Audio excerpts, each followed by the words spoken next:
Well, today we're continuing in our series called Dreamer, where we've been walking through the life of a man named Joseph, and we've been walking through his life by experiencing it in detail as it's recorded in Genesis, which is the first book in the Bible.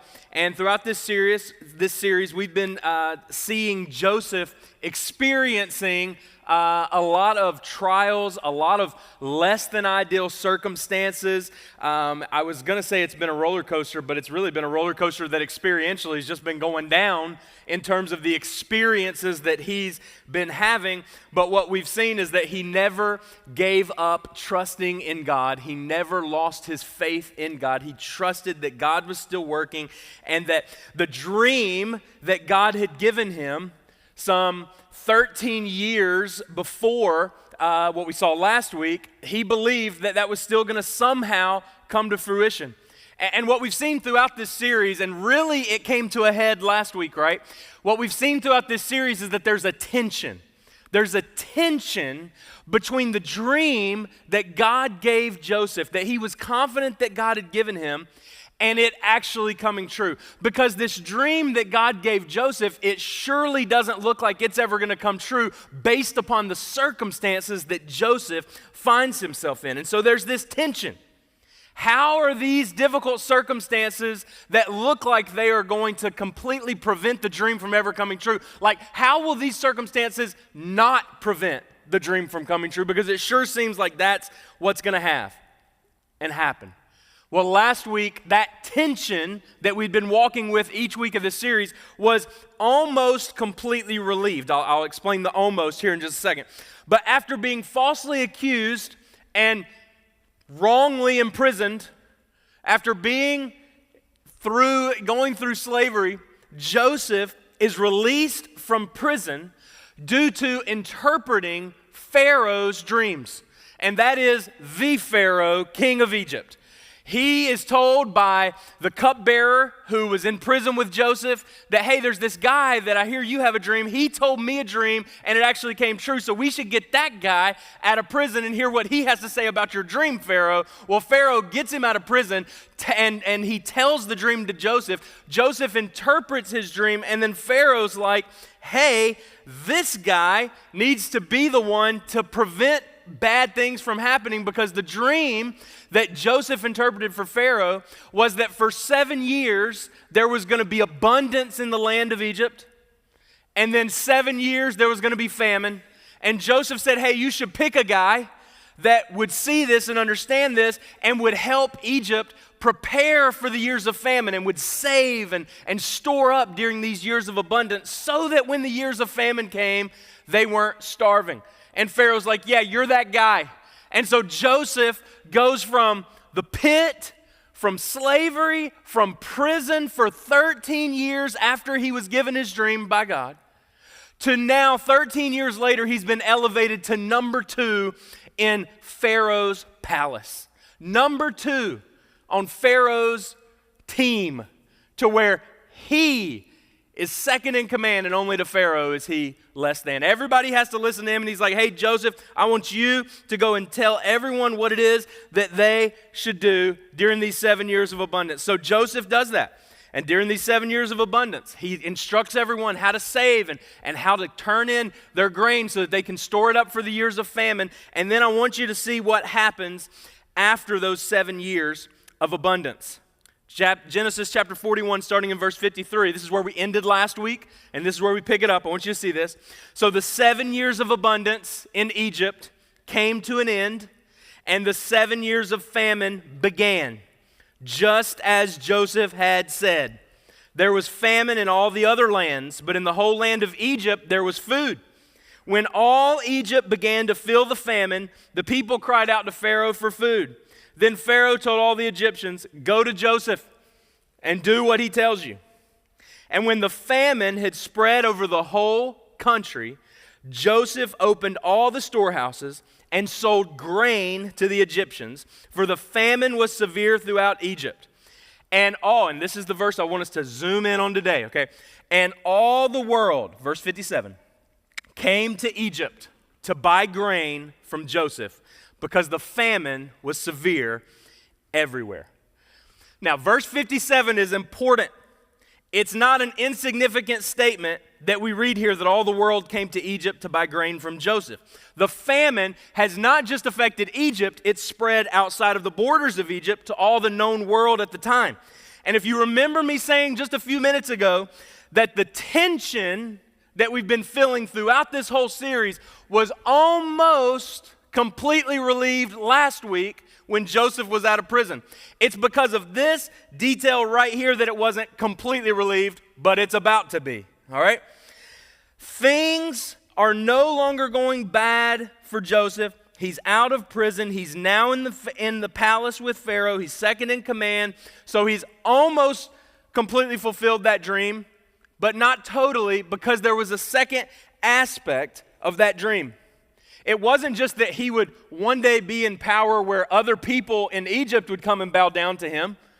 The dream was that his brothers would one day bow down to him, that his family would bow down to him. Well, now he's no longer in prison. He's now in a position of authority where all Egypt is bowing down to him, and there's a context clue that the writer of Genesis wants us to be looking at. Wait a second, if the famine is severe in all the world, and all the world is now coming to Egypt to buy grain from Joseph, could it be that even his brothers, even his family will come to Egypt?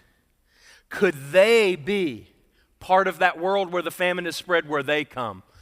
Like, that's the tension, the new tension, that's there in verse 57, and it's about to get relieved right now. Verse 1 of chapter 42. When Jacob, remember that is Joseph's father, also known as Israel, when Jacob learned that there was grain in Egypt, he said to his sons, "Why do you just keep looking at each other?" I love that. Apparently they were trying to come up with a solution to the famine on their own, and it wasn't working. He's like, why do y'all just keep looking at each other? All right, you can't figure this out. Hey, there's grain down in Egypt. So he continued, "I have heard there's grain in Egypt. Go down there and buy some for us, so that we may live and not die." Then 10 of Joseph's brothers went down to buy grain from Egypt. But Jacob did not send Benjamin, Joseph's brother, with the others, because he was afraid that harm might come to him. So Israel, that is Jacob, Israel's sons were among those who went to buy grain, for there was famine in the land of Canaan also. Now Joseph was the governor of the land, the person who sold grain to all the people. So when Joseph's brothers arrived, they bowed down to him with their faces to the ground. Like, is that not incredible? Like, we've been on this journey with Joseph where it looked like, man, he had no hope. He was in these dire situations where it's like, how could God redeem this? How is it possible that the dream that God gave him would ever be fulfilled? And it was brought to this point right here where his brothers are on their face after they were mad at him and laughed at him and sold him into slavery because of this dream that he told them. He foretold that this was going to happen, but they didn't believe it. And now they're actually doing what he said. Not just 13 years ago, but it's now been over 20 years. How's it been over 20 years? Because it was 13 years between the time when Joseph was sold into slavery, was in prison, and then was elevated to number 2 in Pharaoh's court. And it was 7 years of abundance that has now gone by, where Joseph and all the people in Egypt are storing up grain, and now the famine has begun. It's at least 20 years have gone by, and now the fulfillment of that first dream that Joseph had is coming to bear. They bow down to him with their faces to the ground. And now that new tension that we just saw a few minutes ago about how will they come from the famine that they're experiencing, will they actually go and buy grain from Joseph? That tension's been relieved, but now there's a new tension that has just arisen. It's the reuniting of the brothers. Why is that a new tension? Because, come on. It's not like Joseph got lost and his brothers have been searching for him all this time. Like, they sold him into slavery. They told their dad he was dead and had been killed. And so they come to Egypt not looking for their brother, but trying to find food to live, and now they're in front of their brother. Can you say, like, awkward, right? That's a little bit awkward, right? I mean, if you sold your brother into slavery and you had no belief that you were going to stand before him one day and then you do, that's a little awkward, right? And Joseph, I mean, put yourself in his shoes. Put yourself in Joseph's shoes. You've gotten sold into slavery, spent 13 years in slavery in prison, and then 7 years more have passed, 20 years. And these brothers that are now bowing down to you are in a very vulnerable position in front of you, and you have all the power that you need, that you could do whatever you wanted to do to these brothers that they absolutely deserved. So there's tension. But Joseph, as we've seen, doesn't do what Matt would do in those situations. Doesn't do what you would do in those situations. He does something a little bit different. Verse 7, as soon as Joseph saw his brothers, he recognized them, but he pretended to be a stranger and spoke harshly to them. Where do you come from? He asked. From the land of Canaan, they replied, to buy food. And although Joseph recognized his brothers, they did not recognize him. That's some tension right there too, right? He recognizes them, but they don't recognize him. Why didn't they recognize him? Because for one, he doesn't look like he used to. I mean, he was in the land of Canaan, a Hebrew. The sons of Israel, they looked a certain way, dressed a certain way. Now Joseph, not only has he aged 20 years, but he's now dressing in the garb and in the robes and in the wear of the Egyptians. He looks like an Egyptian. So that's one reason they didn't recognize him. But the main reason they didn't recognize him because they weren't looking for him. They weren't looking for him. Right? I mean, have you ever been in the market for a car and all of a sudden you drive and you're like, man, that car is everywhere. Like the cars were always there, right? You're just now noticing them because you're looking for them. See, Joseph wasn't looking, or his brothers weren't looking for Joseph. They thought that he had been sold into slavery like they did, and they thought, well, I'm sure he's somewhere in slavery. They never would have thought to be looking for him when they came to buy grain. But Joseph recognized them. Of course he did. How could he not? It's the same 10 that he saw before he was sold into slavery. They've aged, but they likely still say the same things they used to, sound the same, dress the same. And it's in this moment of remembering them that Joseph remembers something else in this moment after they've bowed down before him. Look at verse 9. Then he remembered his dreams about them, and he said to them, you are spies. You have come to see where our land is unprotected. Now you could say, all right, here we go, Joseph, yeah, vengeance, here we go. Now they're going to get theirs. Like you're cheering on Joseph to enact justice. Yeah, call them spies, take them out. That's what needs to happen. That's what they deserve. Yay, Joseph. But that's not what's going on here.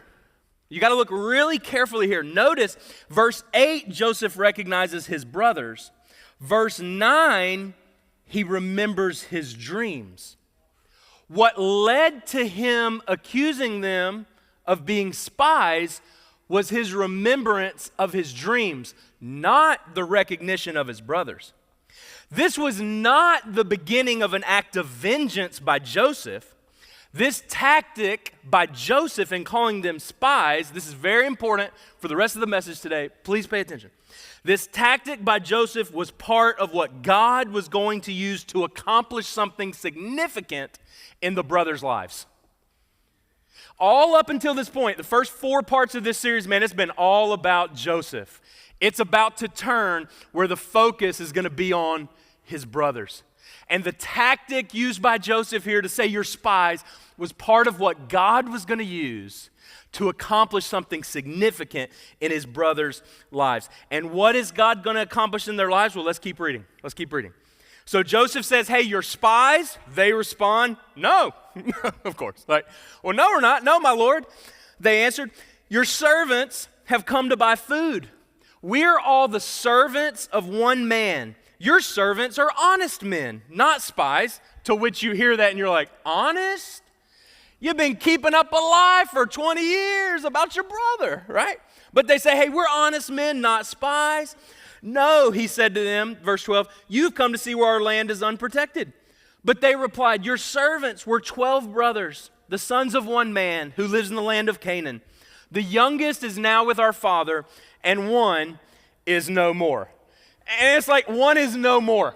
It's like a euphemism for I sold one into slavery and killed a goat and took his robe to make it look like he was murdered. Yeah, one is no more. That's a nice way of saying it. And oh yeah, you say you're honest? What in the world? Right, again. But Joseph doesn't say that. That's what I would have said. Joseph said to them, verse 14, it is just as I told you. You are spies. And this is how you will be tested. As surely as Pharaoh lives, you will not leave this place unless your youngest brother comes here. Send one of your number to get your brother.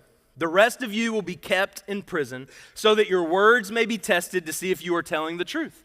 If you are not, then as surely as Pharaoh lives, you are spies. And he put them all in custody for 3 days. On the third day, Joseph said to them, do this and you will live, for I fear God. If you are honest men, let one of your brothers, so he's changed his mind now, just one, let one of your brothers stay here in prison, while the rest of you go back and take grain back for your starving households. But you must bring your youngest brother to me so that your words may be verified and that you may not die. This they proceeded to do. So what do we see here? This is not about vengeance, because Joseph is gracious to them. He releases them, and all but one brother he releases, and he gives them grain for their family. So we see that part of this tactic is not to be against them, but there's something deeper going on. The one thing for sure that's going on is Joseph wants to get Benjamin there in front of him as well. He doesn't just want 10 of his brothers, he wants the 11th. Not because the 11th was guilty. Benjamin was home when the 10 sold him into slavery, but he wants the 11th to come as well, the baby of the family. He wants to see Benjamin, and ultimately, he wants to see his father as well, that we're going to see next week. And this would fulfill the second dream, because Joseph had two dreams. One, that the 10 brothers would bow down to him. The second dream that he had in chapter 37 was that all 11 of his brothers would bow down to him and his parents, okay? And so we know that that's part of the tactic, but beyond that, the very next verse reveals what it was that God wanted to accomplish, more than just the fulfillment of the dream, more than just Joseph seeing the youngest brother, Benjamin. We see what God wanted to accomplish by Joseph using this tactic and calling them spies and holding one hostage. So they agree to Joseph's plan, 9 of the 10 leave, and then here's what I want you to see. What was God trying to accomplish? Verse 21.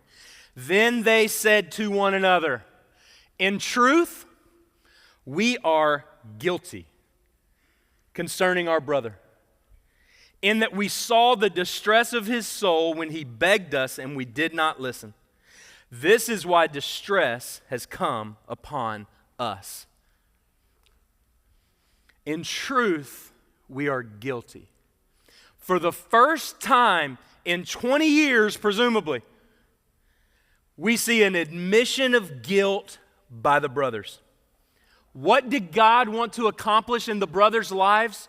By Joseph saying, hey, you're spies, and holding them back and doing all this? God wanted to accomplish in the brothers' lives a conviction of guilt. And what did he use Joseph to do? He used Joseph to provide it. God wanted these brothers to feel guilty. And we get a glimpse here into how awful the brothers must have been to Joseph. See, we don't see it in chapter 37. We just see what Joseph didn't do in chapter 37. In chapter 37, Joseph didn't whine and complain about his situation. He didn't blame God and doubt God about, God, why me? Why have I been thrown into this pit here? Why have I been sold into slavery? Which is incredible and shows us something about Joseph's character and his trust in God. But we are told that while he didn't do those things, man, he did beg for his life. Which means he really believed that his brothers were going to kill him. That his brothers really were done with him. And so we see how serious it was. But isn't it interesting that it's this situation now that what they did to their brother 20 years ago is now brought back to the surface? And isn't it interesting that Joseph didn't reveal himself to them? They don't know it's him. They don't recognize him, but they still feel the conviction that they are guilty. It's almost as if life has gone fine for them for 20 years. And in this culture, at this time, the way that you determined your guilt was, hey, if things are going good for me, I guess I'm doing fine morally. And if things are going bad for me, well, what must I have done to deserve this? That was the understanding of guilt. And so now, in this moment, when things are not going well for them, again, presumably for the first time, they point to that event that happened 20 years ago, at least. In truth, they say, we are guilty. They feel guilty about what they did to Joseph because they are guilty and they should feel guilty. And honestly, it's at this point in this scene in Joseph's life that should genuinely cause us all to wrestle with our own guilt. And you might say, whoa, Matt, I've never sold anyone into slavery and tried to cover it up, saying that the person got murdered. To which I'd say, hey, that's cool. I'm not saying you have. If you're being all defensive about it, maybe we need to talk.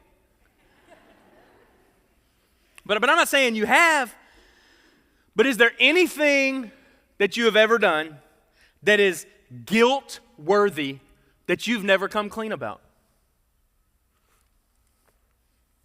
Is there anything that you've ever done that is guilt-worthy that you've never come clean about? And maybe there isn't, but maybe there is. And you see, here's the thing. We all have a very interesting relationship with guilt, don't we? We all have an interesting relationship with guilt. As I was studying this week, I was helped on this topic of guilt by two pastors who have influenced me in my life, Pastor Jim White and Pastor Stephen Rummage. And I was reminded that guilt is super complicated for all of us. Because, see, guilt is simply the feeling that you experience when you believe that you have done something wrong. Guilt is simply the feeling that you experience when you believe that you have done something wrong. To be guilty is to actually have done something wrong, which means you can feel guilty and not be guilty. And I think if we were all being honest, there have been times in our lives where we have felt guilty, but we've not actually been guilty. I know I've been there before. I've felt guilt about something, but when I'm being honest and looking through the lens of truth, I'm like, well, I actually haven't done anything, but I feel guilty. If you feel guilty when you're not actually guilty, that's false guilt. That's not real guilt. That's false guilt. Because if you aren't feeling guilty, then a feeling of guilt is not something that is true. It has no basis in reality. And false guilt is something that we've all experienced to one degree or another, right? Your upbringing may impact the degree to which you feel guilt. Maybe you were made to feel guilty by your parents. Maybe you were a part of a religious tradition that made you feel guilty if you didn't meet a standard that was beyond even what the Bible has to say, right? Maybe you felt guilty in the context of relationships and friendships or in the context of the workplace. Those who have been physically, mentally, and sexually abused are prime candidates for feeling guilty when they shouldn't, because they aren't guilty.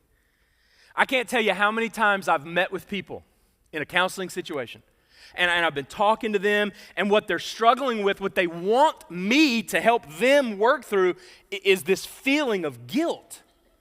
And we'll talk through it, and I'm happy to help them, but I just have to stop them after a few minutes and be like, hey, the thing you're feeling guilty about, like, you shouldn't feel guilty.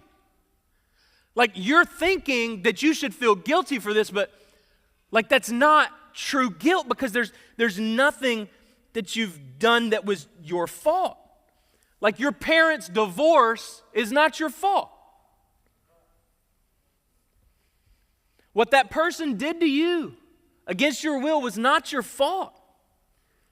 You not being able to get to the hospital in time when your loved one was dying, but you did all you could to get there, like, you're not guilty. I know you feel guilty, but it's not, like, you didn't do anything that means you're guilty. Like, that's false guilt. That's not guilt based in reality. And here's the thing I want you to realize about feeling guilty when you're not actually guilty.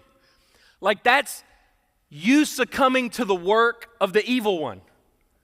Because what does the evil one, Satan, want to do? He wants to accuse you. He's known as the accuser. And you know something he's really good at? Accusing you of things that you have no business feeling guilty about. He's really good at that. But that's false guilt. And today I believe there are some people who have been in the prison of false guilt, and I pray that this story, this true account of Joseph's life and his brothers, would show you where maybe you have succumbed to believing, to feeling like you're guilty when you're not. And you might say, well, Matt, when am I truly guilty? Not just if you feel it, because our feelings will lie to us. You're guilty if you've broken God's moral standard. You're guilty if you have sinned. And where do we find God's moral standard? Where do we know what is sin and what is not sin? It's detailed in the Bible. And the truth is, we all sin, which means we're all guilty, right? And God desires for you to get to the point where you not only acknowledge your inherent guilt before Him for the sins, plural, that we have all committed, because we've all committed sins, but also that you would get to the point where you keep a short account of your guilt based on the choices and the sins that you commit in this life, so that there's not a long period, so there ain't 20 years between when you did something that rendered you guilty and you actually came clean about it.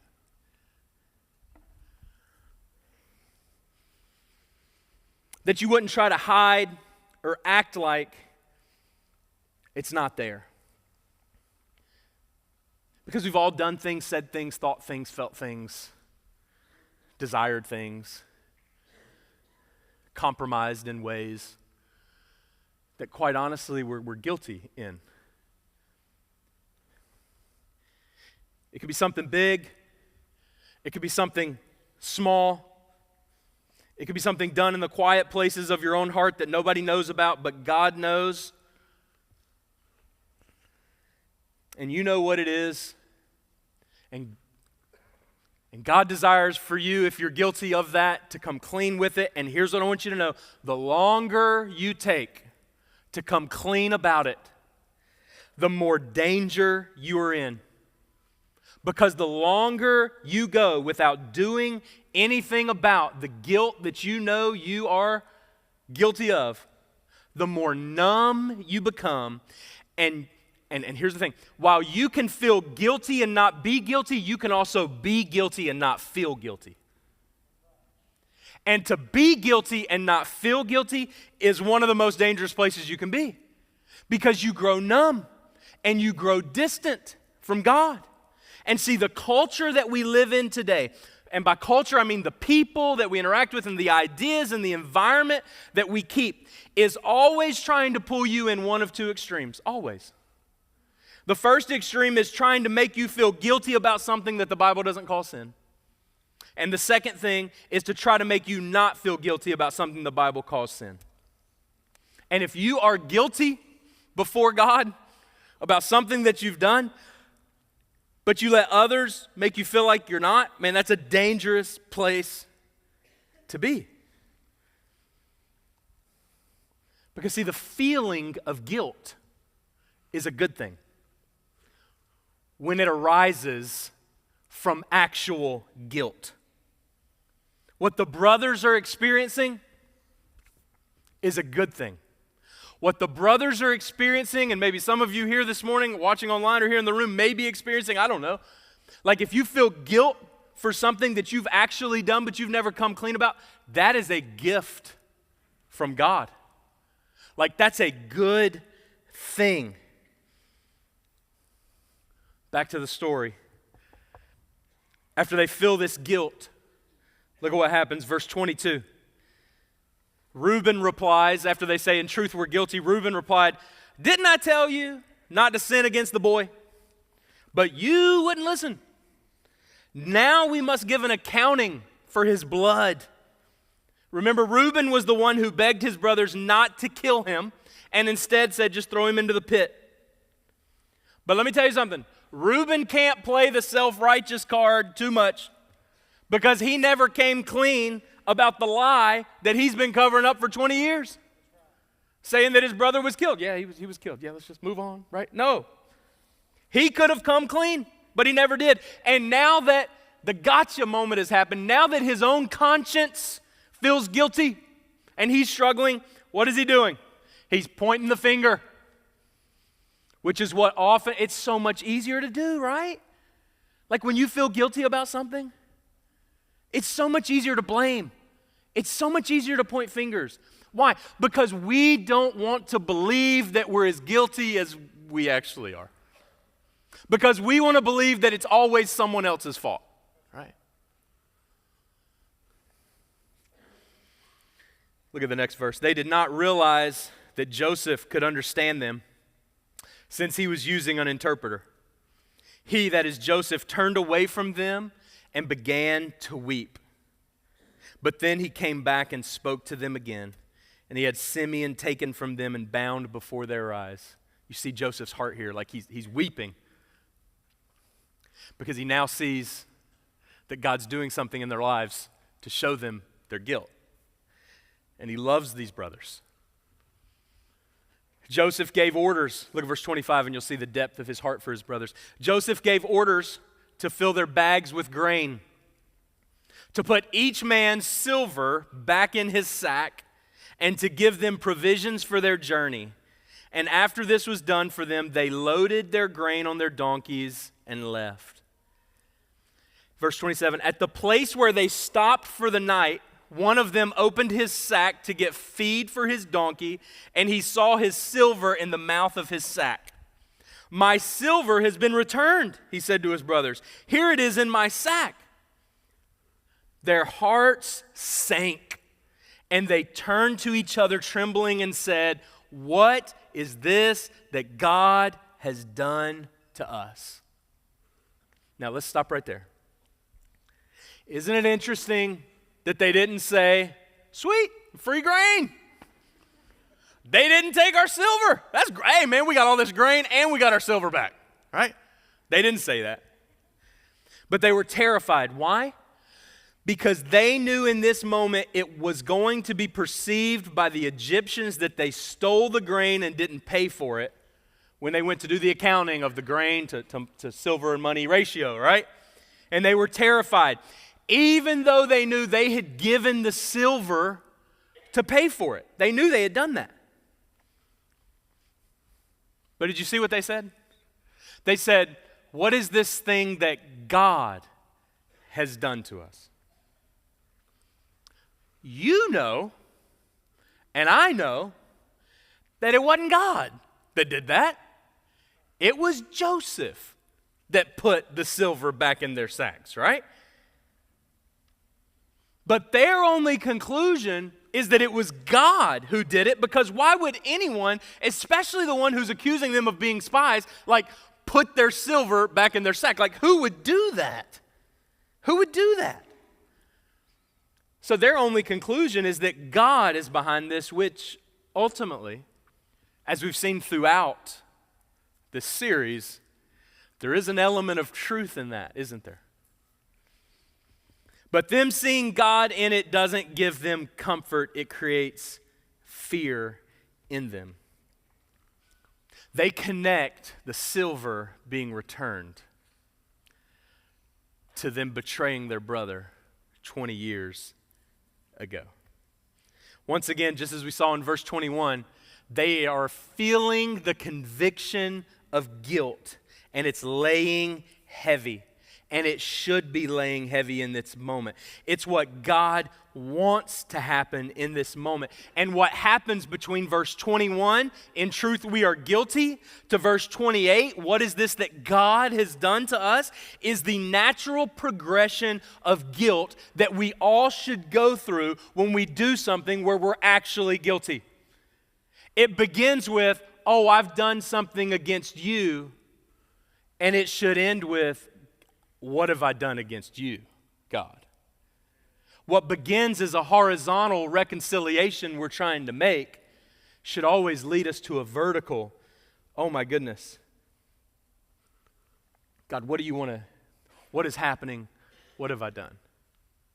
See, if Satan accuses, and he has no basis in that accusation, and oftentimes he accuses with lies because that's who he is, the Holy Spirit, on the other hand, doesn't accuse you, but he convicts you.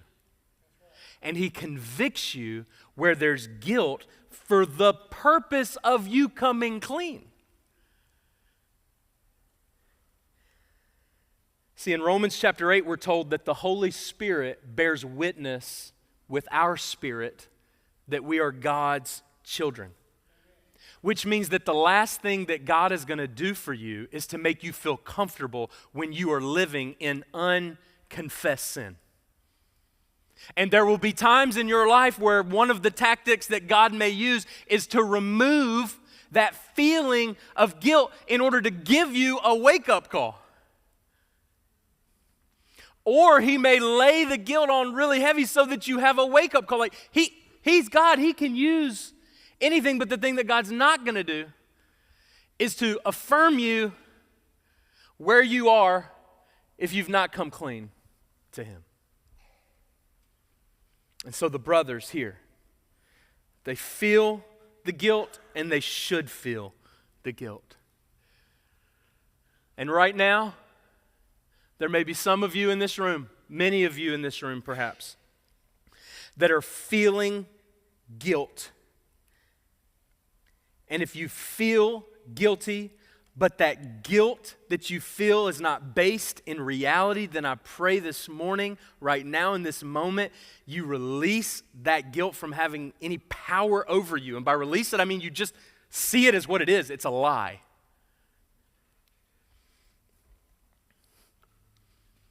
But if you feel guilty right now, you're like, Matt, this sermon's been a lot about guilt. I'm like, what in the world?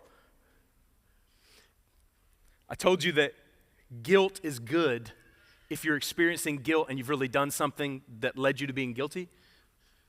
Do you know why it's good? Because real guilt can also be removed. Do you know how guilt can be removed? It can be removed based upon what Jesus did for you 2,000 years ago on the cross.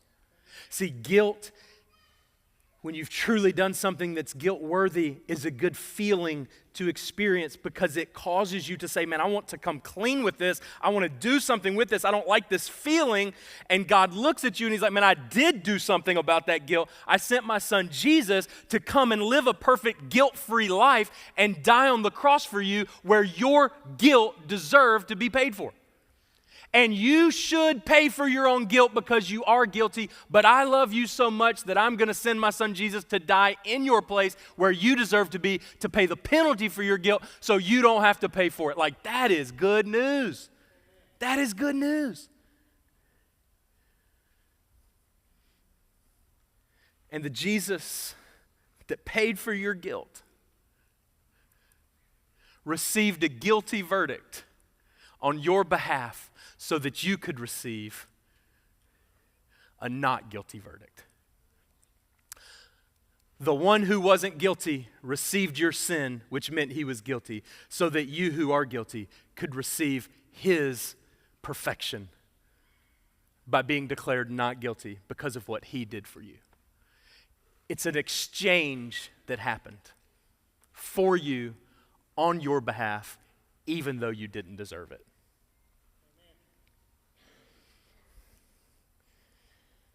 And so the question for all of us here this morning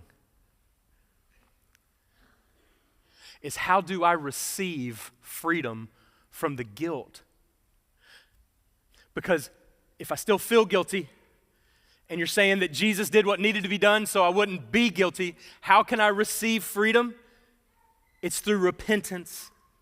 Repentance simply means changing direction.